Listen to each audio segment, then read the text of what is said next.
Welcome to my channel Kayu's cooking and vlogs.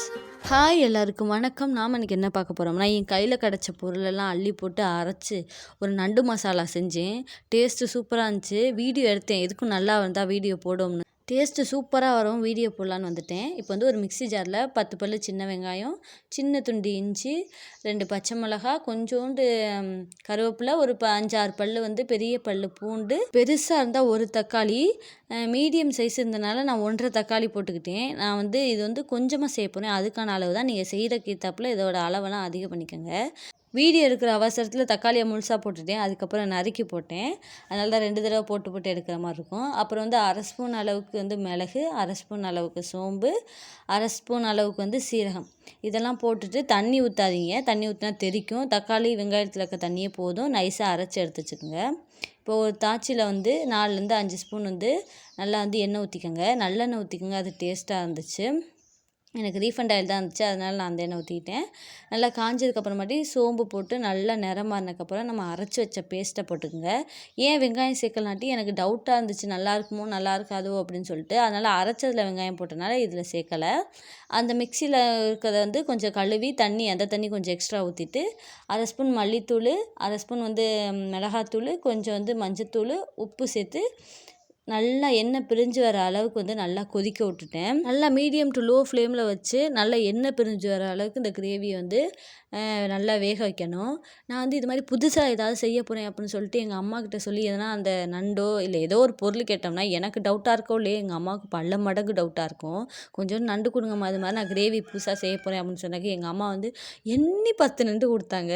இதை வச்சு நீ என்னமோ செஞ்சுக்க அப்படின்னு சொல்லி கொடுத்தாங்க. என் மேலே அவ்வளோ நம்பிக்கை.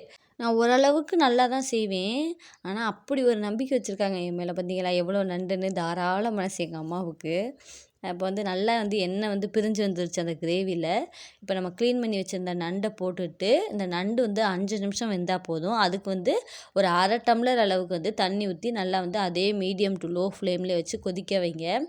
இதை வந்து கிரேவியாக செய்கிறதோட அந்த நண்டோட ஒட்டிட்டு மசாலா மாதிரி செஞ்சால் தான் வந்து இது சூப்பராக இருக்கும். அதனால் நீங்கள் அந்த மாதிரியே ட்ரை பண்ணுங்கள்.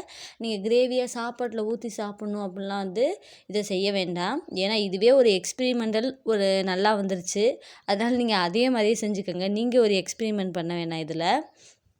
இப்போ வந்து 5 நிமிஷம் கழித்து பார்த்தோம்னா ஃபுல்லாக அந்த தாச்சிலேருந்து கிரேவி நல்லா அந்த நண்டில் ஒட்டிட்டு நல்லா பிரட்டிக்கிட்டு வந்துருச்சு. இப்போ லாஸ்ட்டாக வந்து இறக்கும்போது சீரகத்தூளும் கரம் மசாலாவும் கொஞ்சம் போட்டு இறக்குனோம்னா டேஸ்ட்டு சூப்பராக இருக்கும். காரம் கொஞ்சம் அதிகமாக இருந்துச்சு, இல்லாட்டி நான் பெப்பர் தூளும் சேர்த்துருப்பேன். அவ்வளோதான், சூப்பரான நண்டு மசாலா வந்து ரெடி ஆயிடுச்சு.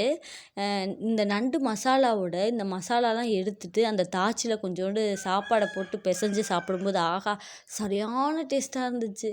நண்டு மசாலாவோட அந்த சட்டி சாதம் தான் சூப்பராக இருந்துச்சு. கண்டிப்பாக நீங்கள் அந்த சட்டி சாதம் சாப்பிட்றதுக்காகவாது இதை ட்ரை பண்ணி பாருங்கள். ரொம்ப சிம்பிளான இன்க்ரீடியன்ட் வச்சு டக்குன்னு செஞ்சிடலாம். காரசாரமாக இருந்துச்சு.